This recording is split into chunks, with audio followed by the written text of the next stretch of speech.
ओम शांति 8 जुलाई 2025 प्रातः मुरली बाबा कहते मिठे बच्चे तुमर एही जीवन बहुत बहुत अमूल्य अटे कहीं तुमे माने श्रीमत आधार रे विश्वर सेवा करुछ एही नर्क को स्वर्ग करि देउछ। तुमर एही जीवन बहुत बहुत अमूल्य अटे कहीं तुमे माने श्रीमत आधार रे विश्वर सेवा करुछ एही नर्क को स्वर्ग करि देउछ। प्रश्न खुशी हजि जिबार कारण तथा तार निवारण कौन? खुशी हजि जिबार कारण तथा तार निवारण कौन? उत्तर एक देह अभिमान रे आसीबा कारणरू खुशी समाप्त होई जाई थाए। दुई मनरे जेतेबेले कौनसी शंका अर्थात संदेह सृष्टि होई थाए सेतेबेले मध्य खुशी हजि जाई थाए। सेथिपाई बाबा राय देउछंती जेतेबेले कौनसी शंका उत्पन्न हेउछि तेबे तुरंत बाबा को पचार देही अभिमानी स्थिति रे रहिबार अभ्यास कर तेबे सर्वदा खुशी रे रहिबो। ओम शांति। सर्वोच्च भगवान अटंती एवं पुणी भगवान उवाच संतान मानक सम्मुखरे मु तुम मानकु श्रेष्ठरु श्रेष्ठ करुछि तेणु तुम संतान मानकु केते खुशी रहिबा उचित। जानुछ जे बाबा आमको सारा विश्वर मालिक कराउछंती। मनुष्य कहउछंती परमपिता परमात्मा सर्वोच्च अटंती। बाबा निजे कहउछंती मु तो विश्वर मालिक हेउ नाही। भगवान उवाच मोते मनुष्य माने कहउछंती सर्वोच्च भगवान एवं मु कहूछि जे मोर संतान माने उच्चरु उच्च अटंती। सिद्ध करी बताउछंती पुरुषार्थ मध्य कल्प पूर्व सदृश ड्रामा अनुसारे कराउछंती। बाबा बुझाउछंती जदि कौनसी कथा न बुझी पारुछ तेबे पचार। मनुष्य मानको किछि हेले जणा नाही दुनिया कौन बैकुंठ कौन। जदिओ अनेक मोगल नवाब थिले अमेरिका रे जेते पैसा वाला हुअंतु किंतु एही लक्ष्मी नारायण को परि केही होई परिबे नाही।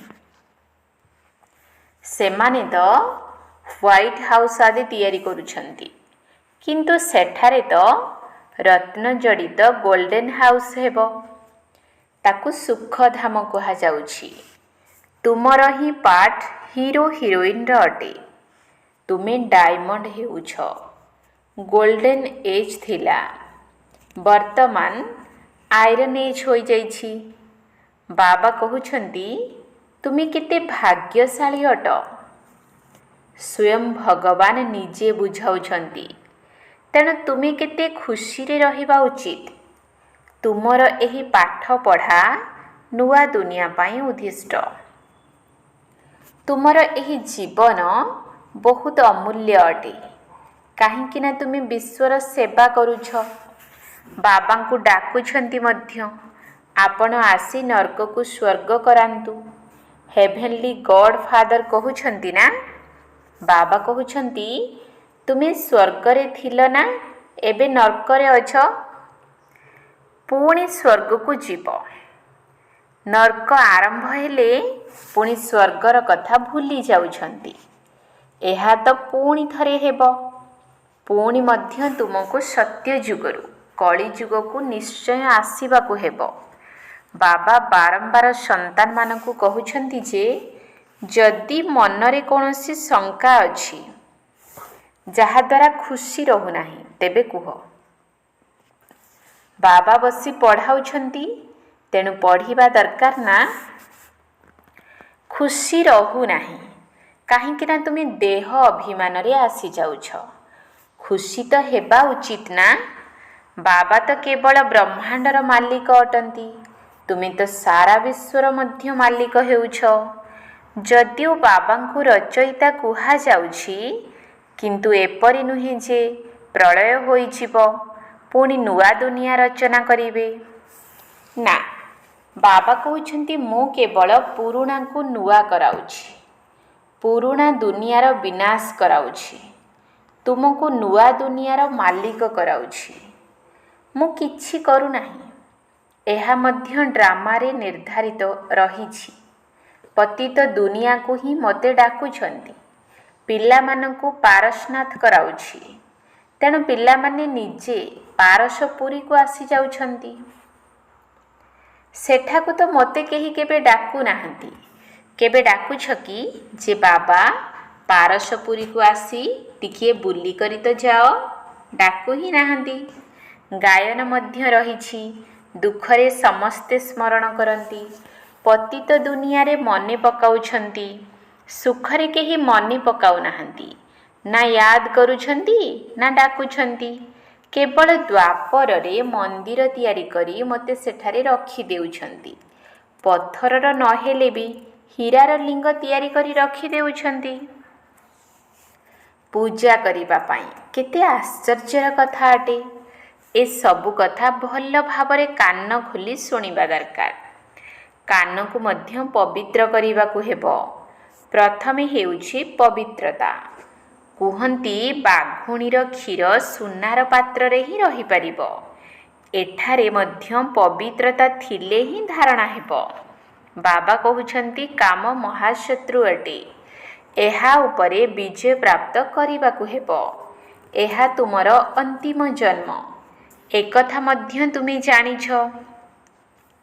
ଏହା ସେହି ମହାଭାରତ ଲଢ଼େଇ ଅଟେ। କଳ୍ପ କଳ୍ପ ଯେପରି ବିନାଶ ହୋଇଛି, ସେହିପରି ଏବେ ମଧ୍ୟ ହେବ ଡ୍ରାମା ଅନୁସାରେ। ତୁମେ ସନ୍ତାନମାନେ ସ୍ୱର୍ଗରେ ପୁନର୍ବାର ନିଜର ମହଲ ତିଆରି କରିବ, ଯେପରି କଳ୍ପ ପୂର୍ବରୁ କରିଥିଲ। ସ୍ୱର୍ଗକୁ ପାରାଡାଇଜ୍ ବୋଲି କୁହାଯାଏ। ପୁରାଣରୁ ପାରାଡାଇଜ୍ ଅକ୍ଷର ବାହାରିଛି। କହନ୍ତି ମାନସରୋବରରେ ପରୀମାନେ ରହୁଥିଲେ। ସେଥିରେ କେହି ବୁଡ଼ ପକାଇଲେ ପରୀ ହୋଇଯିବେ। ବାସ୍ତବରେ ହେଉଛି ଜ୍ଞାନ ମାନସରୋବର। ଏଥିରେ ତୁମେ କ'ଣରୁ କ'ଣ ହୋଇଯାଉଛ। ଶୋଭନୀୟକୁ ପରୀ ବୋଲି କୁହାଯାଏ। ଏପରି ନୁହେଁ ଯେ ପର ଥିବା କୌଣସି ପରୀ ରହିଛନ୍ତି। ଯେପରି ତୁମ ପାଣ୍ଡବମାନଙ୍କୁ ମହାବୀର କୁହାଯାଉଛି।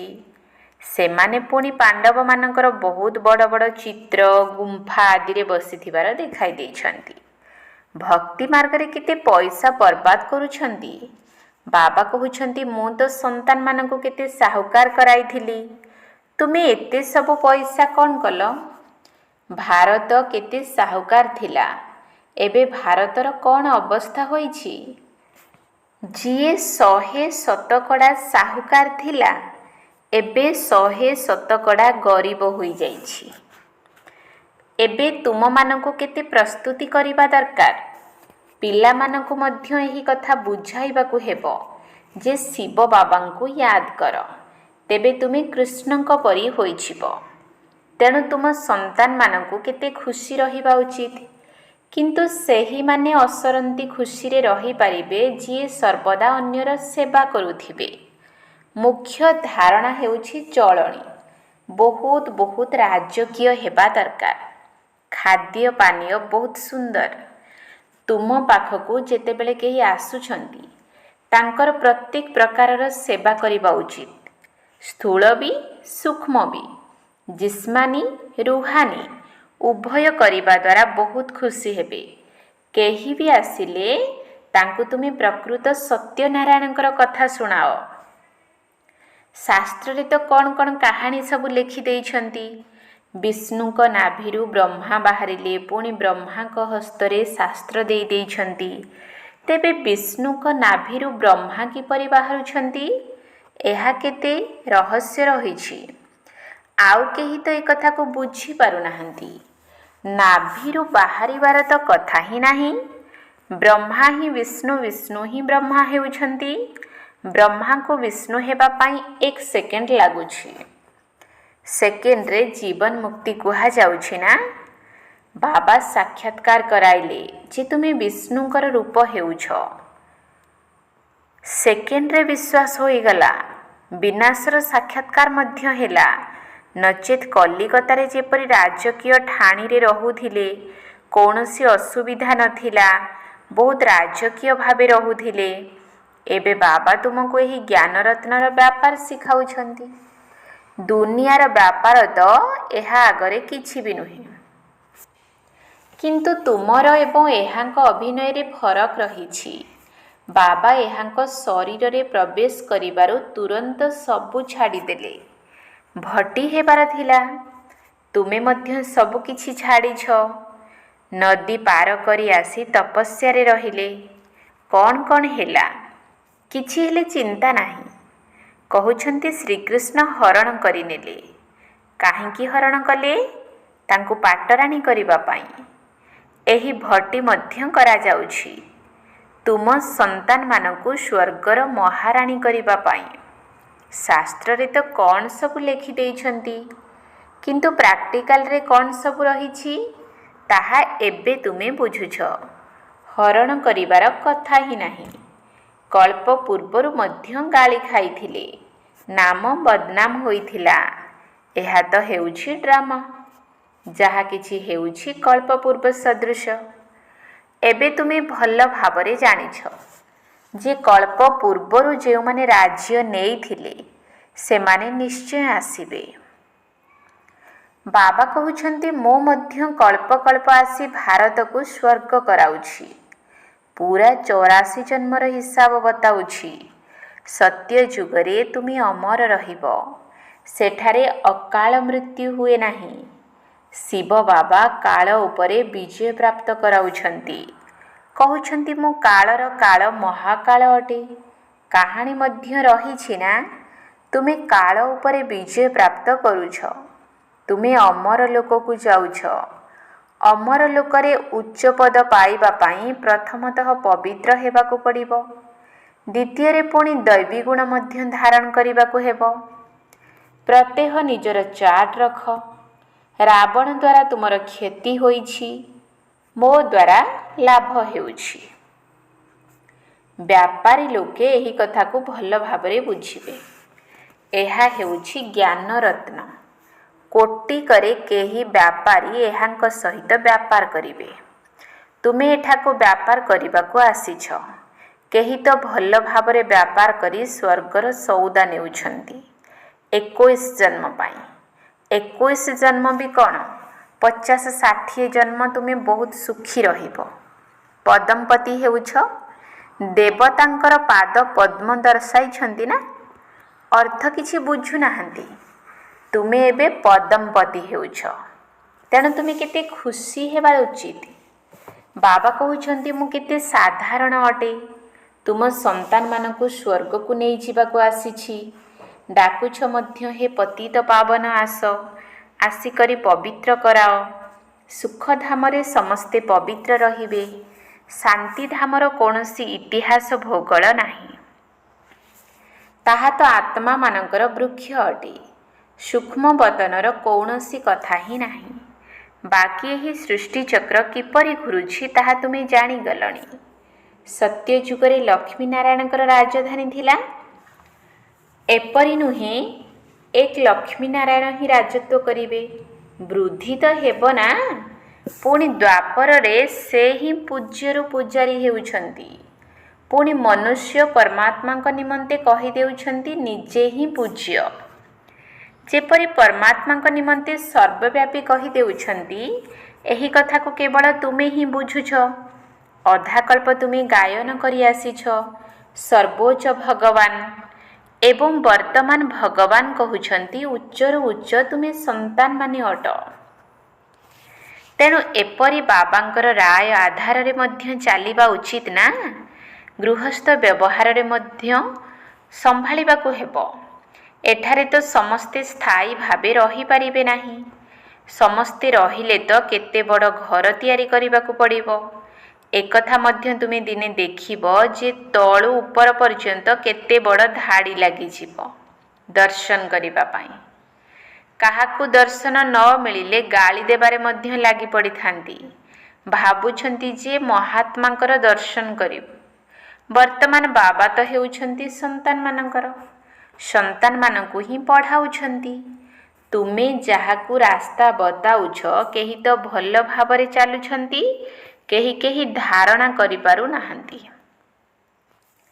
केतेक अछंती शुणुछंती पुणी बाहर को गली सेहिठारे रही जाउछंती। मनरे सेही खुशी रहु नाही। पाठ पढ़ु नाहंती, जोग मध्य करू नाहंती। बाबा केते बुझाउछंती चाट रख नचेत बहुत पश्चाताप करिबाकू पड़िबो। आमे बाबांको केते याद करूछु, निजर चाट देखिबा उचित। भारतर प्राचीन जोगर बहुत महिमा रहिछि। तेणु बाबा बुझाउछंती जदि कौनसी कथा बुझी न पारुछ तेबे बाबांको पचार। आगरु तुमे किछि हेले भी जानि नथिलो। बाबा कहउछंती एहा हेउछि कंटार जंगल, काम महाशत्रु अटे। एहा स्वयं गीतार अक्षर अटे। गीता पढ़ुथिले किंतु बुझी पारु नथिले। बाबा सारा आयु गीता पढ़िछंती, बुझुथिले गीतार महात्म्य बहुत भल। भक्ति मार्ग रे गीतार केते सम्मान रहिछि। गीता बड़ भी रहिछि, छोट भी रहिछि। श्रीकृष्ण आदि देवता मानकर सही चित्र अल्प पैसारे मध्य मिलुछि। सही चित्र पुणी केते बड़ बड़ मंदिर तैयारी करुछंती। पुणी तेणु बाबा बुझाउछंती तुमको तो विजयमालार दाना हेबाकू पड़िबो। एपरी मीठा मीठा बाबांकू बाबा बाबा मध्य कहउछंती। बुझुछंती मध्य बाबा स्वर्गर राजत्व देउछंती। तथापि भी शुणुछंती, कहउछंती किंतु पुणी मायार बसीभूत होई ओहो माया झाड़पत्र दे देउछंती। बाबा कहिल तो बाबा अर्थात बाबा। भक्ति मार्गरे मध्य गान करा जाए जे पति मानकर पति, गुरु मानकर गुरु एक अटंती। से आमर पिता अटंती, ज्ञानर सागर अटंती, पतित पावन अटंती। तुमे संतान माने कहूछ बाबा आमी कल्प कल्प आपणक ठारु संपत्ति नहीं आसीछु, कल्प कल्प मिसुछु। बेहद्र बाबांक ठारु निश्चय आमको बेहद्र संपत्ति मिलिबो। मुख्य हेउछि अलफ अर्थात बाबा, साथी रे बे अर्थात बादशाही सम्मिलित होई रहिछि। बाबा अर्थ संपत्ति, ताहा हेउछि हद्र संपत्ति। एहा हेउछि बेहद्र संपत्ति। हद्र बाबा तो अगणित रहिछंती, बेहद्र बाबा तो एक अटंती। अच्छा, मीठा मीठा 5000 वर्ष पर पुनर्बार आसी मिसुथिबा संतान मानक प्रति बाप दादांकर मधुर स्नेह संपन्न शुभेच्छा एवं सुप्रभात। आत्मिक पितांकर आत्मिक संतान मानकु नमस्ते। आत्मिक संतान मानकर आत्मिक बाप दादांकु नमस्ते नमस्ते नमस्ते। सुप्रभात। धारणा पाई मुख्य सार। 1 नंबर पॉइंट, स्थूल एवं सूक्ष्म सेवा करी निजे अपार खुशीर अनुभव करिबा सहित अन्य मानकु मध्य कराइबाकू हेबो। चाली चलणी एवं खाद्य पानीय बहुत रॉयलिटी अर्थात राजकीयता रखिबाकू हेबो। स्थूल एवं सूक्ष्म सेवा करी निजे अपार खुशीर अनुभव करिबा सहित अन्य मानकु मध्य कराइबाकू हेबो। चाली चलणी एवं खाद्य पानीय बहुत रॉयलिटी अर्थात राजकीयता रखिबाकू हेबो। 2 नंबर पॉइंट, अमर लोकरे उच्च पद पाइबा पाई पवित्र हेबा सहित दैवी गुण मध्य धारण करिबाकू हेबो। निजर पोतामेल देखिबाकू हेबो जे मु बाबांकू केते मने पकाउछि। अविनाशी ज्ञान रत्नर रोजगार जमा करुछि, ମୋର କାନ ପବିତ୍ର ହେଲାଣି ଯେଉଁଥିରେ ଧାରଣା ହୋଇପାରିବ। ବରଦାନ ସେବା କରିବା ସହିତ ଯୋଗର ଅନୁଭବ କରିବାରେ ରେସ୍ କରୁଥିବା ସଦା ଲଭ୍ଲିନ୍ ଆତ୍ମା ଭବ। ସେବା କରିବା ସହିତ ଯୋଗର ଅନୁଭବ କରିବାରେ ରେସ୍ କରୁଥିବା ସଦା ଲଭ୍ଲିନ୍ ଆତ୍ମା ଭବ। ତୁମେମାନେ ସର୍ବଦା ଯୋଗଯୁକ୍ତ ସ୍ଥିତିରେ ତ ରହୁଛ, କିନ୍ତୁ ଯୋଗ ଦ୍ୱାରା ଯେଉଁ ସବୁ ପ୍ରାପ୍ତି ଗୁଡ଼ିକ ହୋଇଥାଏ ସେହି ପ୍ରାପ୍ତି ଗୁଡ଼ିକର ଅନୁଭୂତିକୁ ଆଗକୁ ଆଗକୁ ବଢ଼ାଇ ଚାଲ। ସେଥିପ୍ରତି ଏବେ ବିଶେଷ ସମୟ ଏବଂ ବିଶେଷ ଧ୍ୟାନ ଦିଅ, ଯାହାଦ୍ୱାରା ଜଣାପଡ଼ିବ ଯେ ଇଏ ଅନୁଭୂତିର ସାଗରରେ ହଜିଯାଇଥିବା ଲଭ୍ଲିନ୍ ଆତ୍ମା ଅଟନ୍ତି। ଯେପରି ପବିତ୍ରତାର ଏବଂ ଶାନ୍ତିର ବାତାବରଣର ସମସ୍ତଙ୍କୁ ଅନୁଭବ ହୋଇଥାଏ, ସେହିପରି ତୁମକୁ ଶ୍ରେଷ୍ଠ ଯୋଗୀ, ଲଗନରେ ମଗନ ରହୁଥିବା ଯୋଗୀ ଅନୁଭବ କରନ୍ତୁ। ତୁମମାନଙ୍କର ଜ୍ଞାନର ପ୍ରଭାବ ତ ରହିଛି, କିନ୍ତୁ ଯୋଗର ସିଦ୍ଧି ସ୍ୱରୂପର ପ୍ରଭାବ ମଧ୍ୟ ପଡ଼ୁ। ସେଥିପାଇଁ ସେବା କରିବା ସହିତ ଯୋଗର ଅନୁଭବରେ ବୁଡ଼ି ରୁହ ଏବଂ ଯୋଗ ରୂପୀ ଯାତ୍ରାର ଅନୁଭବର ରେସ୍ କର। ସ୍ଲୋଗାନ ନିଜର ସିଦ୍ଧିକୁ ସ୍ୱୀକାର କରିନେବା ଅର୍ଥ ଭବିଷ୍ୟତ ପ୍ରାରବ୍ଧକୁ ଏହିଠାରେ ହିଁ ସମାପ୍ତ କରିଦେବା। ନିଜର ସିଦ୍ଧିକୁ ସ୍ୱୀକାର କରିନେବା ଅର୍ଥ ଭବିଷ୍ୟତ ପ୍ରାରବ୍ଧକୁ ଏହିଠାରେ ହିଁ ସମାପ୍ତ କରିଦେବା। ଅବ୍ୟକ୍ତ ଇଶାରା ସଂକଳ୍ପ ଶକ୍ତିକୁ ଜମା କରି ଶ୍ରେଷ୍ଠ ସେବାର ନିମିତ୍ତ ହୁଅ। ଯେତେ ଯେତେ ତୁମେ ପିଲାମାନେ ଶ୍ରେଷ୍ଠ ସଂକଳ୍ପର ଶକ୍ତିରେ ସମ୍ପନ୍ନ ହୋଇ ଚାଲିବ, ସେହି ଅନୁସାରେ ଶ୍ରେଷ୍ଠ ସଂକଳ୍ପର ଶକ୍ତିଶାଳୀ ସେବାର ସ୍ୱରୂପ ସ୍ପଷ୍ଟ ରୂପରେ ଦେଖିବାକୁ ମିଳିବ। ସମସ୍ତେ ଅନୁଭବ କରିବେ ଯେ ଆମକୁ କେହି ଡାକୁଛି ବା କୌଣସି ଦିବ୍ୟ ବୁଦ୍ଧି ଦ୍ୱାରା ଶୁଭ ସଂକଳ୍ପର ନିମନ୍ତ୍ରଣ ମିଳିଛି। ଆଉ କେହି ଦିବ୍ୟ ଦୃଷ୍ଟି ଦ୍ୱାରା ବାବାଙ୍କୁ ଏବଂ ବାବାଙ୍କର ସ୍ଥାନକୁ ଦେଖିବେ। ଏହି ଦୁଇ ପ୍ରକାରର ଅନୁଭବ ଦ୍ୱାରା ବହୁତ ତୀବ୍ର ଗତିରେ ନିଜର ଶ୍ରେଷ୍ଠ ଲକ୍ଷ୍ୟ ସ୍ଥଳରେ ପହଞ୍ଚିଯିବେ। ଓମ୍ ଶାନ୍ତି।